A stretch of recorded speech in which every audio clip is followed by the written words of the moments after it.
I'm pleased to announce members of my science and technology team. Dr. John Holdren has agreed to serve as Assistant to the President for Science and Technology and Director of the White House Office of Science and Technology Policy.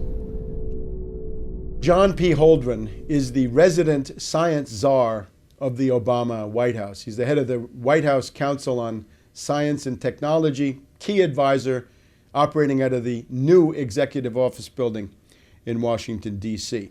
This man is a Malthusian fanatic. He's a follower of Bentham and Malthus and Darwin. In other words, the main philosophers of the British Empire in the 19th century and the fountainhead of reactionary and anti-human ideology in that time frame. He's a radical environmentalist, an ecological fanatic, a green kook, a wacko, except that it's also very sinister because the implications of his belief structure and his world outlook are genocide. He is, in particular, an enemy of the traditional American point of view on the world. Holdren polemicizes in his books against people he calls the cornucopians, people who think that the bounty of nature and of production is unlimited. He says that's not true. There are limits to growth, and we have to live within those limits. He polemicizes against growthsmanship, that you can grow your way out of a crisis. According to Holdren, that door has been permanently closed on all of us. And in particular, he says he hates the moonshot mentality of the average American. And that is to say, with the right kind of national mobilization, technology, and political will, you can do just about anything, including putting a man on the moon or putting other people out into space. So Holdren is anti-American in this deep way. He is a pessimist culturally and historically. He calls himself a neo-Malthusianism. Now, the heart of his outlook is what he calls, he says that population is the root of all human problems. In other words, people pollute. Humanity is a cancer on the face of the earth. The one big problem in the ecosystem is the role of humankind. And of course, in reality, the existing ecosystem could not survive without the constant contributions of human production. It's very easy to show that. Holdren started off in the 1970s with Paul Ehrlich, who was a charlatan and an obscurantist and a crackpot who wrote the book The Population Bomb.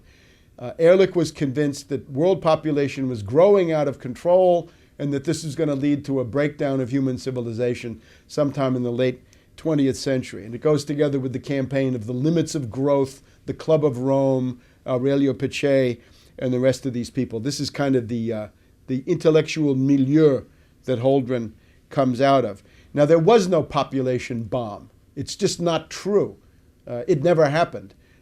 Population in Europe is falling, if you just look at the self-renewal of these populations. Same thing in Japan, same thing in Russia. They've all got a demographic problem which has nothing to do with overpopulation. It has to do with shrinking population. China has demographic problems that were caused by going along with this two-child per family policy. The U.S. would be experiencing demographic decline if it weren't for the flow of immigrants into the country. So there never was a population bomb, but Holdren does not revise or change his pseudoscientific outlook because of this.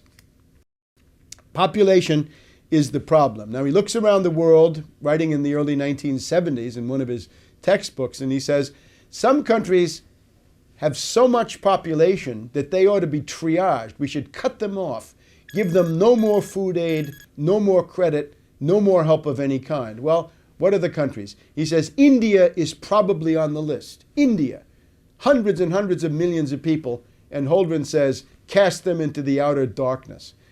Then Bangladesh, with a couple of 100 million people, Holdren says, for sure, Bangladesh has got to be triaged. Give them nothing. Now again, the note of genocide. the idea that whole countries should be consigned to doom puts Holdren in a league which is far beyond Hitler in terms of the number of victims that these policies would result in. He hates science and technology.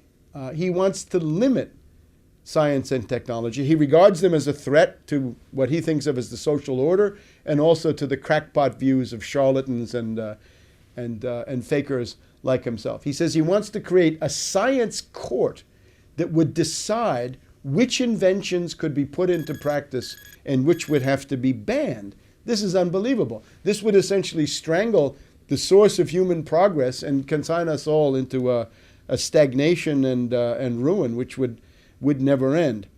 Holdren believes that there's a world optimum population, or carrying capacity. Now, the idea of carrying capacity comes from the writings of a Venetian kook by the name of Gianmaria Ortes, O-R-T-E-S, writing in 1790 or thereabouts.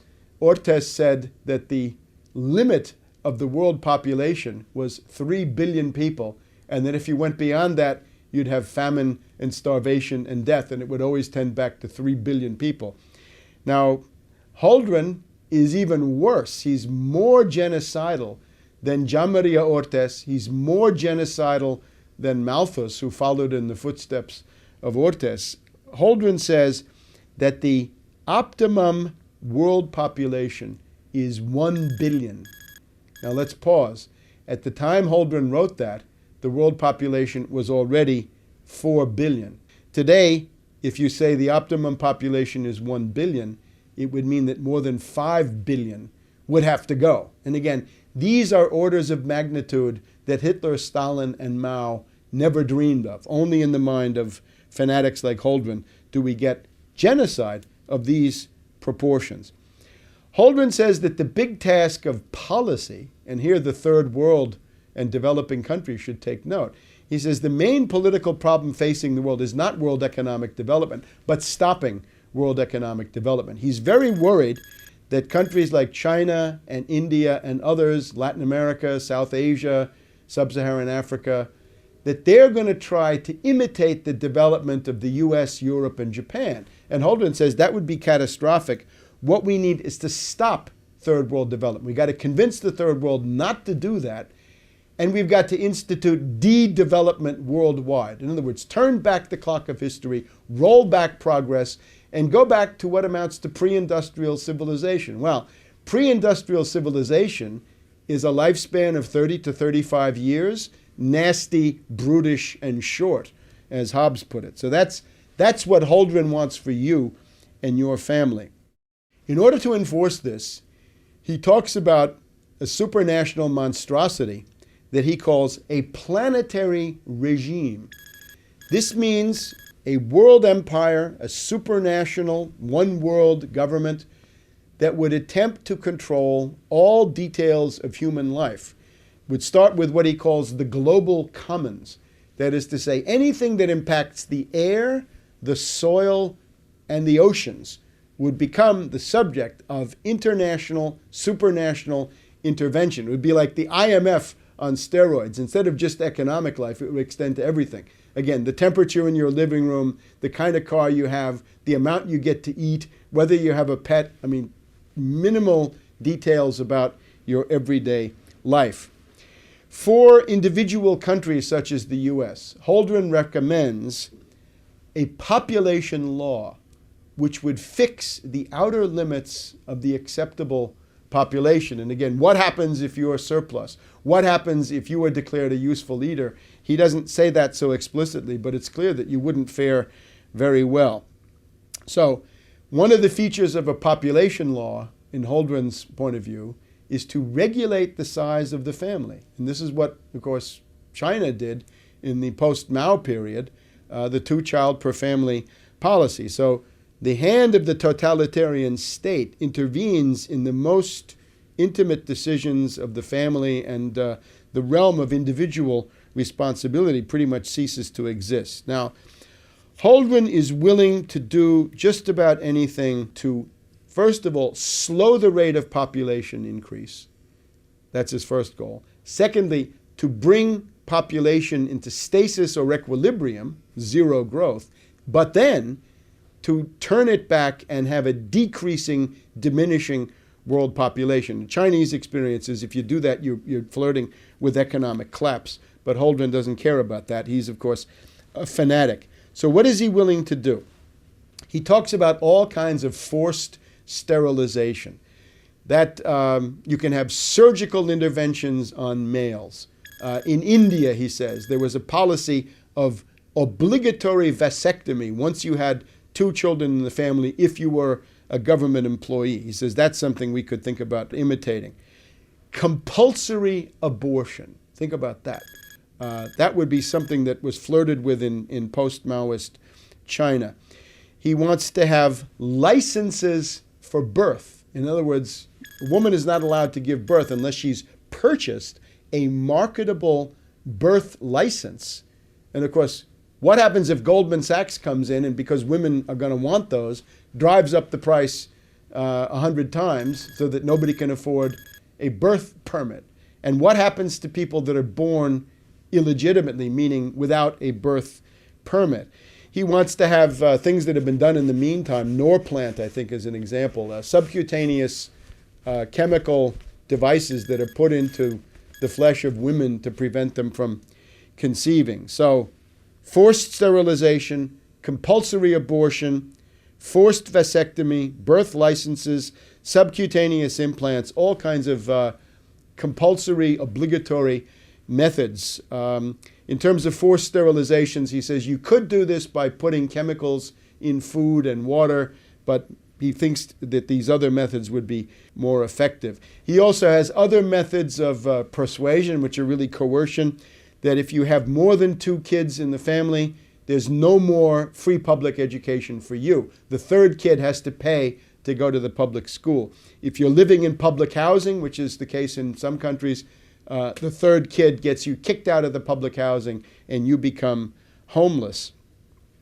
He's also in favor of violating the family by seizing babies.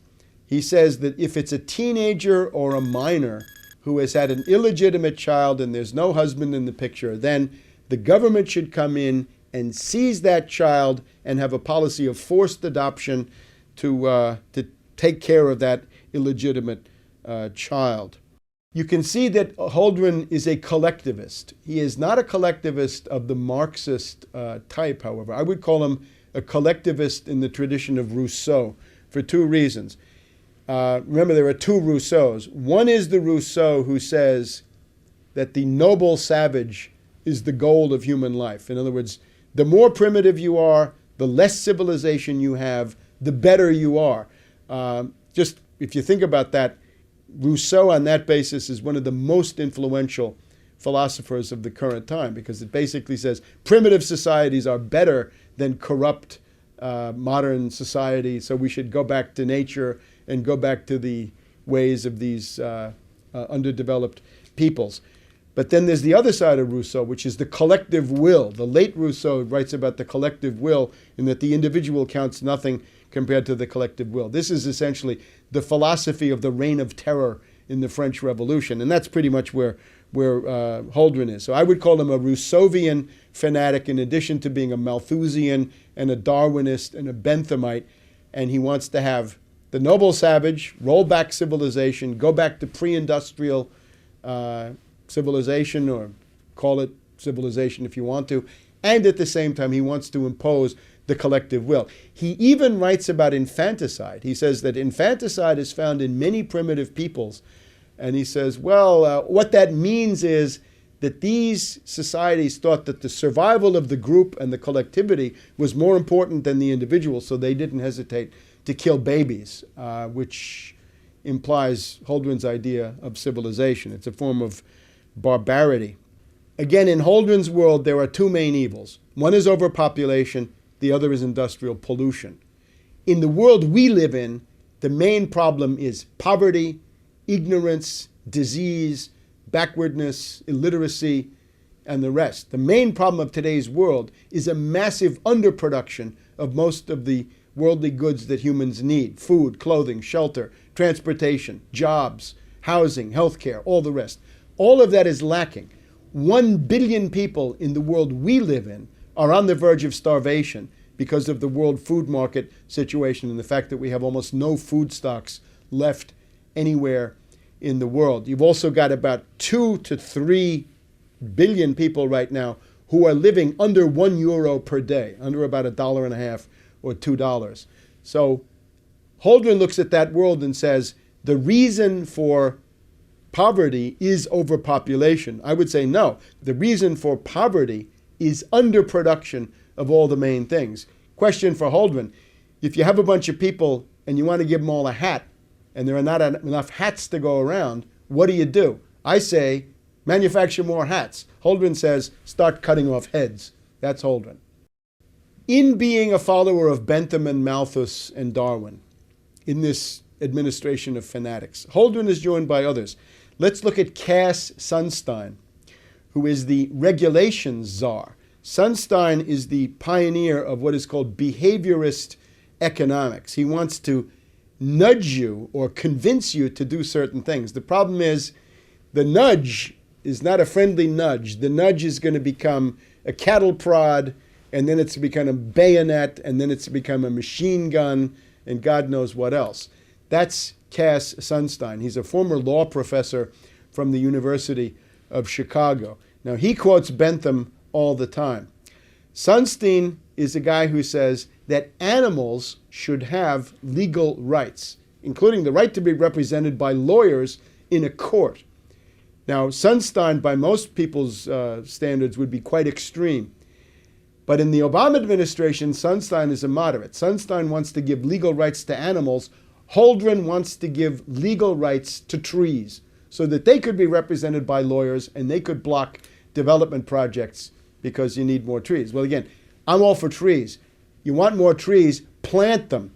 During the New Deal, we had something called the Shelter Belt that planted a couple of 100 million trees across the midsection of the United States as an attempt to make the climate better. It was an attempt to deal with the Oklahoma Dust Bowl of the 1930s. The way you do that is to plant trees. Trees are fine, but again, with Holdren, we're going to have trees represented by lawyers stopping human needs from being realized. Generally speaking, the Malthusian, zero-growth, radical environmentalist, ecological extremist movement of the late 60s and early 70s is the precursor that prepares the ground for the radical de-industrialization of the United States in the late 70s and then into the 80s, the so-called Great U-turn, where the U.S. goes from being an industrial power to being a post-industrial rubble heap.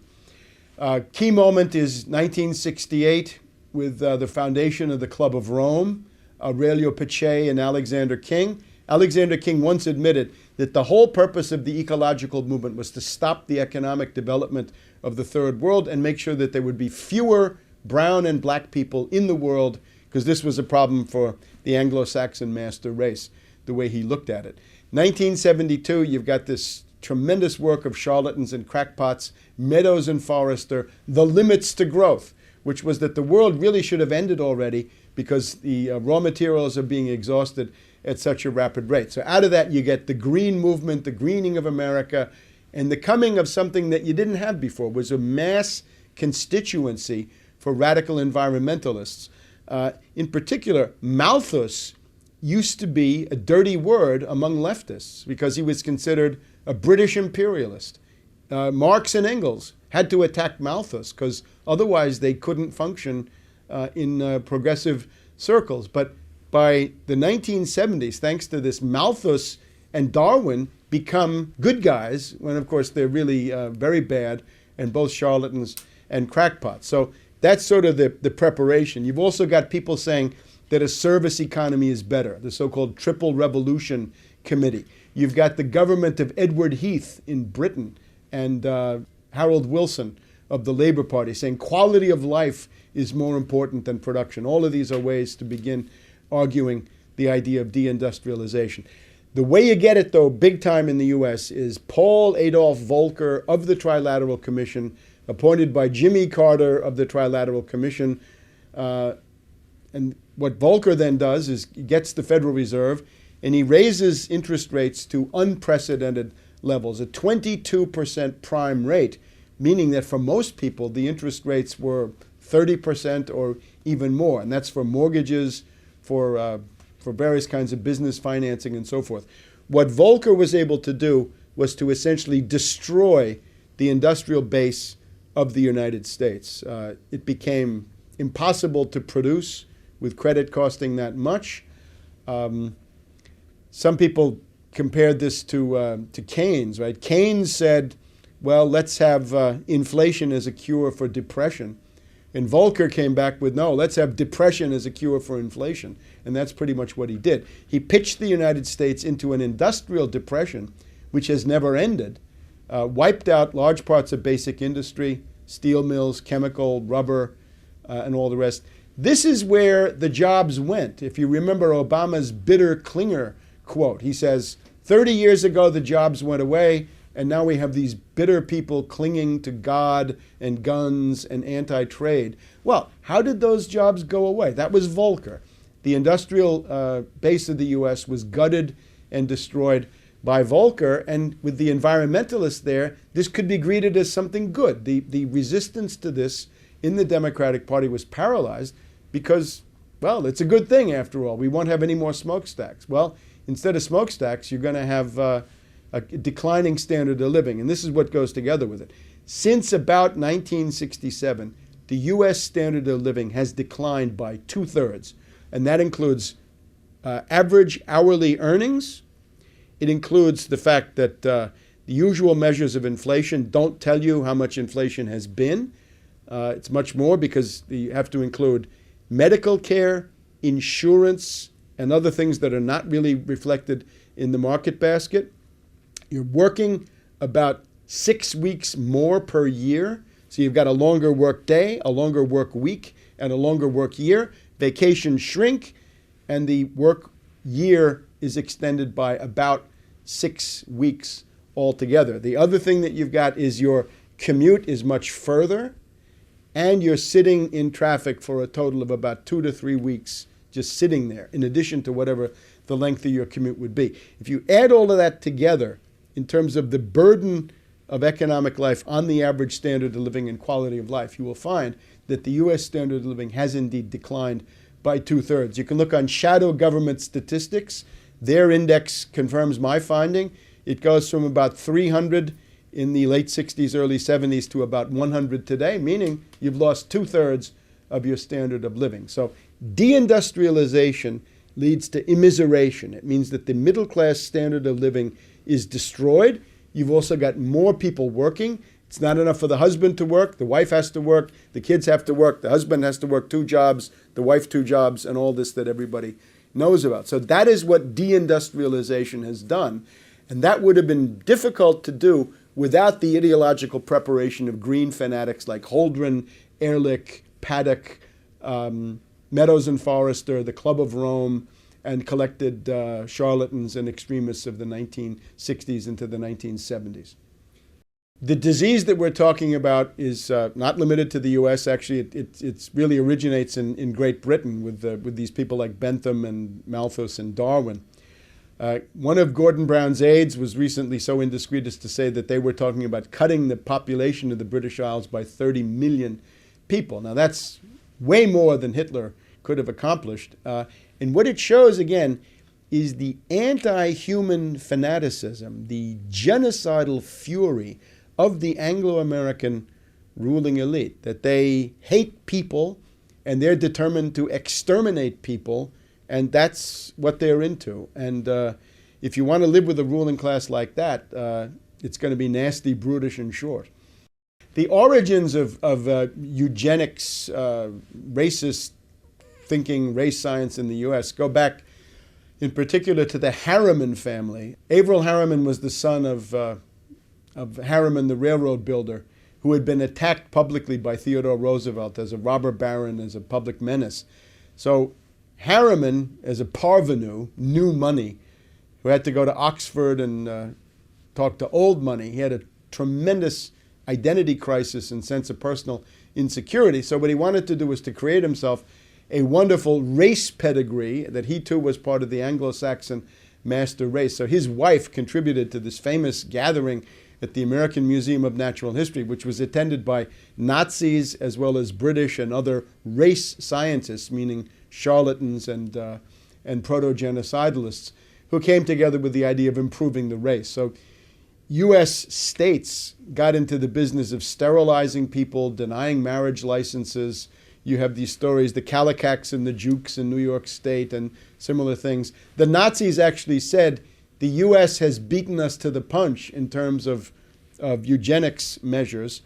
So in some ways, they were actually following in the footsteps of what Harriman and this faction had done in the United States. Now, Bush the Elder, in his first congressional term, when he was representing River Oaks, Houston, Texas, elected in 1966. It was a district that had to be tailor-made, designed for him as part of a redistricting, so he could finally get elected after he failed to get into the Senate from Texas against Yarborough in 1964. Bush became the champion of eugenics. He brought in Shockley, Herenstein, and these other fanatics, right? The sort of bell curve school, the precursors of that. In other words, people who talk about racial inferiority of the non-white races and things of this sort. These people were outside the boundaries of respectability because of the backlash against the Nazis. But Bush the Elder did everything he could to make them respectable. He brought them to Congress. He let them lecture groups of members of the House and so forth. So much so that Wilbur Mills, the head of one of the key House committees at the time, coined the term "Rubber's Bush." That George Bush the Elder was so interested in contraception for the lower orders that he was Rubber's Bush. Now, the idea that I think with Bush the Elder was he believes in the Anglo-Saxon master race. The problem is if you believe in that, you got a problem of numbers because there are so many other people who are not part of this. So what are you going to do? You've got to do something to limit the population growth and probably turn it around among the non-white populations in particular. So I think that is the one thing that Bush the Elder actually believes in as a fixed point of ideology. John P. Holdren, the current Obama population czar, John P. Holdren, the White House science czar, is very much in the tradition of this Harriman eugenics movement, which was rubbing elbows with the Nazis in the 20s and 30s. Things like compulsory abortion, compulsory sterilization, taking children away from parents, preventing marriages, marriage licenses that you have to pay for, implants and other things to prevent birth. This is all in the Nazi or quasi-Nazi tradition of the 20s and 30s. The mentality of oligarchy does not change. We have to remember that as long as there are human individuals, you're going to have the one, the few, and the many. There's going to be one person, small groups of people, and large masses. So this is always going to be with you. These are ontological categories of human existence. The problem you have is if you have the dictatorship of the one, that's a fairly clear-cut problem. If you have the spontaneous mob of the many, that's a problem that people can also recognize. But what you tend to have in human civilization is the rule of the few, the oligarchy, the iron law of oligarchy, studied by German sociologists in the late 1900s. Now, the purpose of an oligarchy is really only one thing. A tyrant can have a project. A mob can have a goal. But an oligarchy is there to do one thing, to perpetuate oligarchy, to give it more and more power and allow it to exist. The mentality of oligarchy always depends on the idea that there's an elite and a mass, and there can't be anything in between. There's really no room for a middle class in oligarchy. So the elite has to justify itself based on what? Why should they rule? Are they smarter? Are they more efficient? Are they better? They're probably none of those things. They're probably inferior in many ways. So they've got to find other ways to justify what is an irrational principle of domination. So oligarchs generally find ways to argue that the mass of people are inferior, that their lives are not worth living, and indeed that they're closer to animals than they are to the elite. So whenever you have an oligarchical elite, they're always going to try to portray the masses as ignorant beasts, inferior, or whatever else it is. And that's what we see. This is very strong in the Anglo-American world. The U.S.-British tradition is not that of a dictator. Stalin, Hitler, this you generally don't find. It's also not so much in the notion of mob rule and demagogy of that sort, although occasionally it is. Generally what you have in terms of real power is an oligarchy. So this oligarchy is inherited from Venice, from the Venetian Republic of the Middle Ages, and it's transferred into Britain between 1500 and 1600 or so in the form of the Whig Party, the top aristocratic party, which rules Britain from the early 1600s really until about 1832 and the Reform Bill. So it's an oligarchical system. The US and the British are a polycentric oligarchy where you can't say the Bilderberger runs it, or the Trilateral, or the CFR, or Bohemian Grove, or whatever it is. All of those are power centers that jostle each other and coexist. But what they amount to is an oligarchy. If you have a tyrant, you can convince the tyrant to change policy. It can be done. But to change an oligarchy, as Plato points out, is harder because you've got to convince so many different ones, and as soon as you convince some of them, you've deconvinced others because those are the enemies and they hate the ones that you've convinced. So that's the problem that we face in the Anglo-American world. The Club of Rome is a group of old fascists, for want of a better word. Aurelio Peccei was the most prominent guy. He had been a fascist for Mussolini in the Balkans during World War II, done all manner of crimes there. And then we have his associate, Alexander King, who admitted that embarrassing thing, that the purpose of this was to express the genocide of the Third World. In other words, that it was designed to make sure that there would be no Third World development, that therefore the black and brown people of the world would not become numerous. So the Club of Rome is already the beginning of a genocidal mentality in which Holdren and Cass Sunstein and other people in the Obama regime participate. Naturally, as this becomes more extreme, as the breakdown crisis gets worse, and it is getting worse, as the depression deepens, you get into the definitions of useless eaters, lives not worthy of being lived, non-productive culls, they're called sometimes, surplus population, as Scrooge said, following Bentham and Malthus. And how many are there of such people? As the depression gets worse, it gets to be more and more of the population that are useless eaters and non-productive culls. So the problem that we face is the ideology has deteriorated. The global warming ideology is, at least up to now, the most extreme form, because it says that carbon dioxide is a pollutant and that carbon is bad when we ourselves are a carbon-based form of life. So it seems to say that the inevitable results of humanity is pollution, that people pollute, or indeed that people are pollution. It gets back to Ehrlich and Holdren and their idea that humanity is a cancer on the face of the earth. So the ultimate logic of all this is extermination, genocide, the concentration camp, depopulation, and a horror that goes beyond anything seen in the 20th century. That's where Obama is essentially leading. When Holdren is confronted with his published works, the body of work on which his scientific credentials rest, he wants to run away from them and say that he's no longer the environmental extremist that he once was, that his genocidal fury has mellowed with age. But I wouldn't believe that for a minute. It's just that he's become a little bit more sophisticated politically, and he's seen how damaging it is when people throw that stuff at you. It's, of course, a monstrosity that he was allowed to get through that confirmation process in the first place. In terms of genocide, genocide entered the U.S. policy realm in an overt way with this National Security Memorandum 200 by Kissinger in the 1974-75 period, which said that if you have population growth in third world countries, they will compete for the limited natural resources that the U.S. intends to monopolize.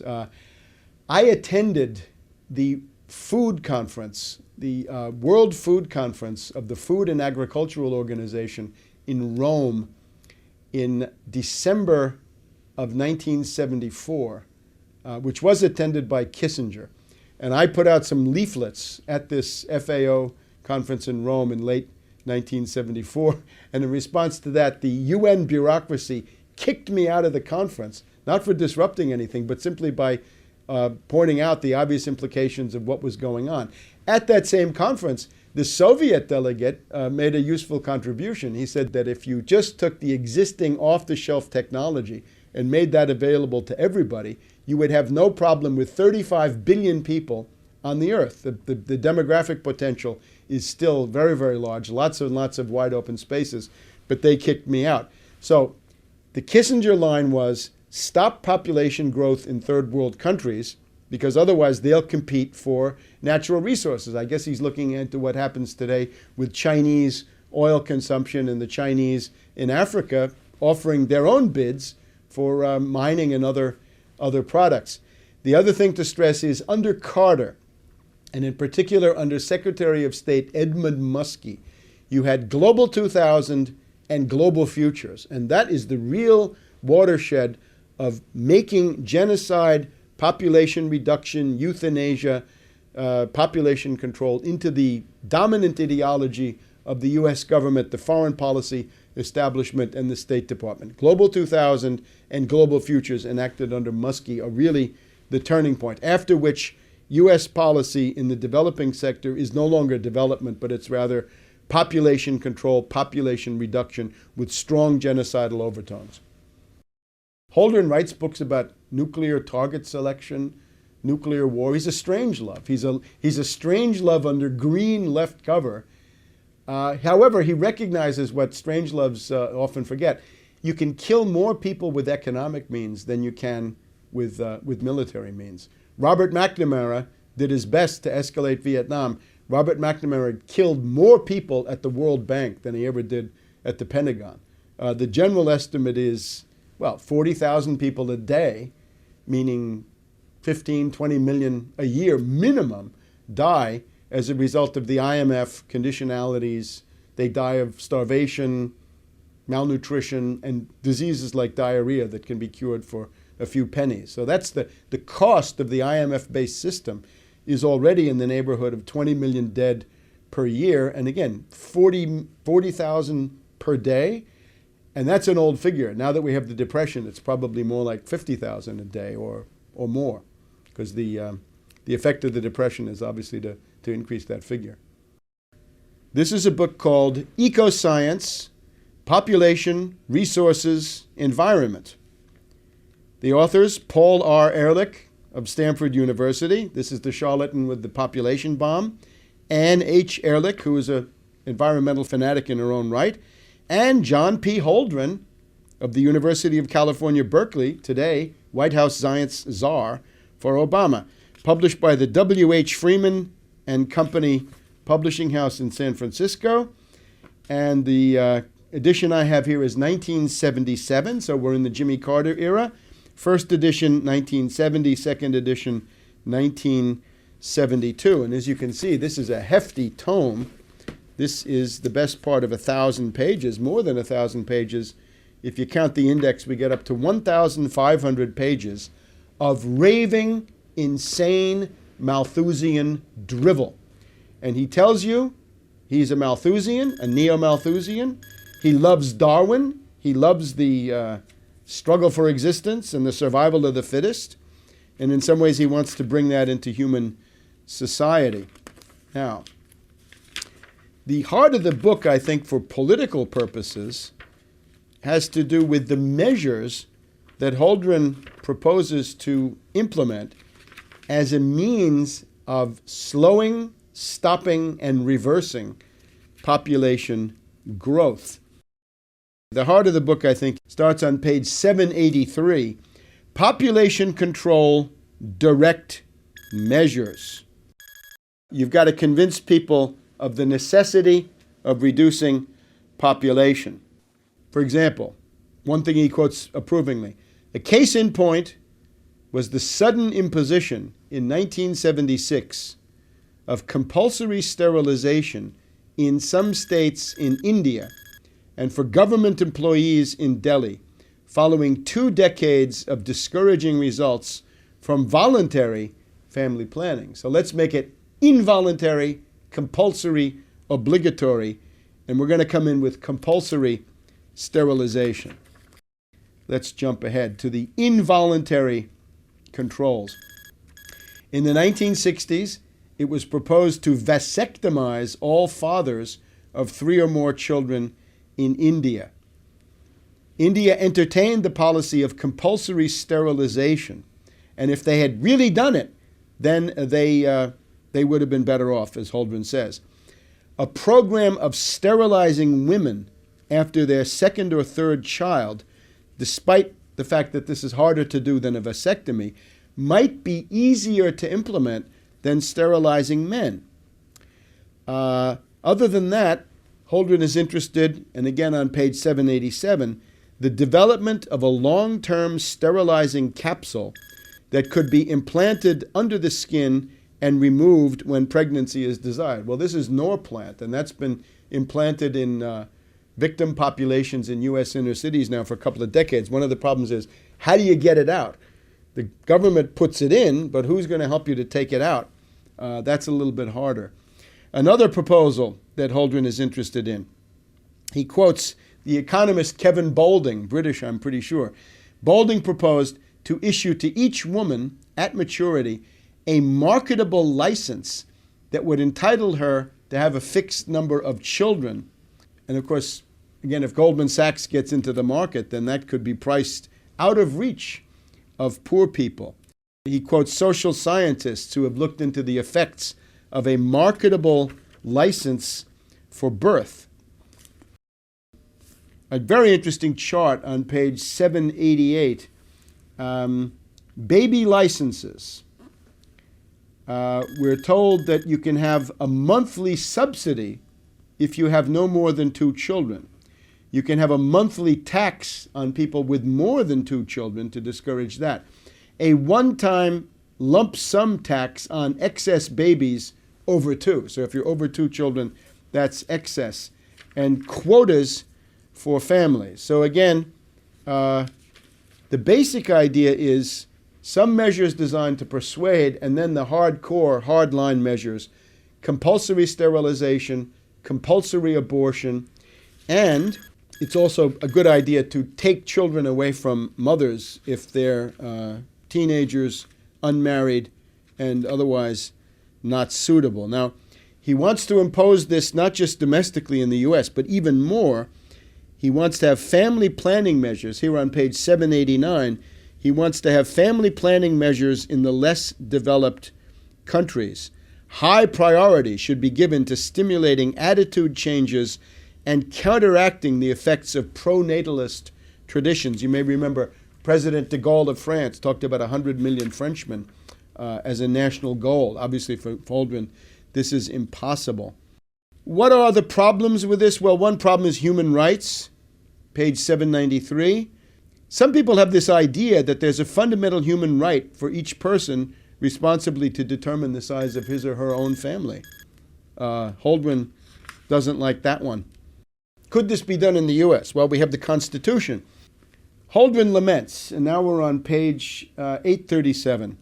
To date, there has been no serious attempt in Western countries, Europe, U.S., Japan, to use laws to control excessive population growth, although there exists ample authority under which population growth could be regulated.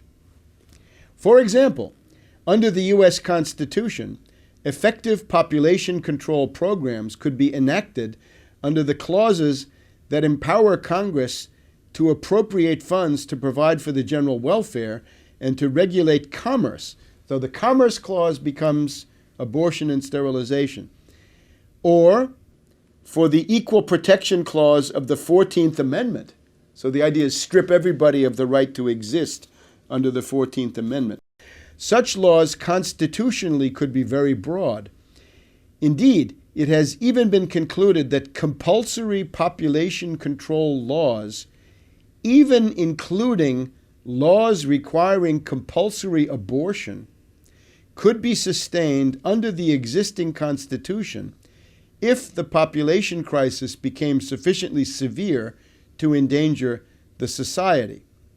Few today consider the situation in the United States serious enough to justify compulsion, however, laments Holdren. The most compelling arguments that might be used to justify government regulation of reproduction are based on the rapid population growth relative to the capacity of environmental and social systems to absorb the associated impact. The appeal to greed. To provide a high quality of life for all, there must be fewer people, says Holdren. But there are other sound reasons that support the use of law to regulate reproduction. In today's world, Holdren writes on page 838, the number of children in a family is a matter of profound public concern. There is no individual sphere anymore for a Malthusian fanatic. On page 850, Holdren wants to convert to a spaceman economy. This is not the moonshot anymore. This is the idea that you're on spaceship Earth and everything you have with you is a limited resource. So what you've got to do is reduce throughput of raw materials in industrial processes. He quotes a fellow crackpot, Herman Daly, who has suggested a specific mechanism for accomplishing population reduction. Put strict depletion quotas on the natural resources of the United States, meaning that you couldn't use more than 2 or 3% of the existing oil or minerals or whatever it is. The problem with that is, what we've found since the publication of the Limits of Growth is that the available stocks of most raw materials have grown. They haven't gone down, they've gone up, because you find more than you use. And that, I think, that would be even more clear if this process were not sabotaged. We would want to impose restrictions on the import of manufactured goods. Well, up to a point, but not for Holdren's goals. And there's a big attack on the cornucopians, again on page 851. The American mentality that you can solve things through science and production is something that Holdren wants to polemicize against. And that gets us then to his favorite theme, page 926, the de-development of overdeveloped countries. We've got to stop the less developed countries from imitating the growth path of the developed world. One key to saving world society lies in a measured and orderly retreat from overdevelopment in today's overdeveloped countries. That would be the U.S. A process we will label, for want of a better word, de-development. So if you thought your living standard was too low, Holdren is here to tell you your living standard is too high. You should be de-developed. World government, international controls, the global commons. The quote here is, mutual coercion, mutually agreed upon. The New World Order. It has been apparent for some time that the nations of this planet cannot long survive, we read on page 939, cannot long survive without a system of worldwide controls for dealing with the ecosphere, the world economic system, and world economic growth. Such a system must be above all capable of resolving national differences. This is the basic conclusion of the distinguished professor of international law, Richard A. Falk, as he analyzed the situation, exemplified by the projections of alternative future scenarios. We might enter a plea here for surrendering some national sovereignty to a world government. But it's unfortunately clear that there will not be a supranational government in the foreseeable future. But now 30 years have gone by, and maybe this is within reach at the Copenhagen conference in December of 2009. So we get the U.S. environmental program. And again, in the conclusion, the summary of this is there are two factions on Earth. We have the cornucopians. We can call them the growthsmanship group. the moonshot mentality. Those are people who say science, technology, and industry can solve any problem with political will and the proper effort. And that's pretty much how humanity has survived up to now. But that's the wrong path, according to Holdren. We've got to become neo-Malthusians. On these points, says Holdren, we find ourselves firmly in the neo-Malthusian camp. And again, that's based on Bentham, Ortiz, and it's the basis, it's in turn of Darwin. This is a cookbook for the extermination of humanity beyond what he thinks, because the essential predicament of humanity is realize progress or collapse. If you look in historians of world history like Toynbee, he's got a catalog of, 20 different world civilizations, and they've all collapsed except one. And generally they've collapsed from within, and they've collapsed to a very significant degree because of thinking like this, that there's a limit to growth and that the privileges of an oligarchy are more important than the standard of living and the success of the individual human family. So this is a cookbook for the extermination of humankind, right? Those series that you see on the History Channel. What if there were no people? Well, Holdren has been blazing that trail for quite a while. This is an ultra-Hitlerian genocidalist who's today operating out of the White House in Washington, D.C., and it's time to kick him out. Maurice Strong of Canada is a British imperialist functionary, close to Holdren in his outlook. In the build-up to the 1992 United Nations Conference in Rio, Maurice Strong wrote that the choice is between collapsing the entire industrial system of the world and the survival of humanity and the planet. And he is in favor of collapsing the industrial system. So he put out a demagogic call to people that the task of the rest of us is to collapse the industrial system of the world. I suppose George Soros and the people at AIG and Goldman Sachs in the derivatives department were reading all that, because they've certainly taken us pretty far down the road to that. If you collapse the industrial system of the world, the problem you find is that the relative potential population density of the world goes below the existing 7 billion plus people that we've got, and that overhang gets into the danger of extinction. So that's a call to genocide, again, on an ultra-Hitlerian scale, issued by Maurice Strong back in 1992. Holdren is very much in that tradition. Ehrlich and Holdren and their ilk are crackpots, charlatans, and quackademics, in the sense that their method is fundamentally wrong. The predicament of humanity is that at any given moment in time, with the existing technology that you have, you face a finite world of natural resources, except that what you can use as a natural resource is already defined by the technology you have.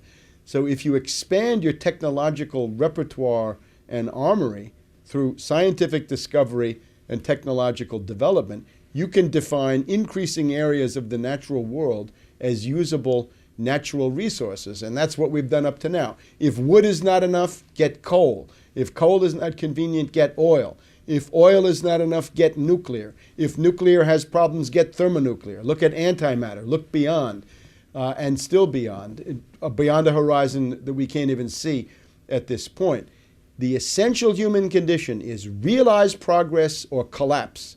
Advance in science, technology, and industry, or you will soon cease to exist. And that's the fundamental human premise that this lunatic, Malthusian, Darwinian, Benthamite school, Ehrlich, Holdren, and the rest of them, deny. The president, I think, has surrounded himself with some of the most brilliant choices. Dr. Holdren, I don't want to embarrass you, but I sometimes refer to you as walking on water.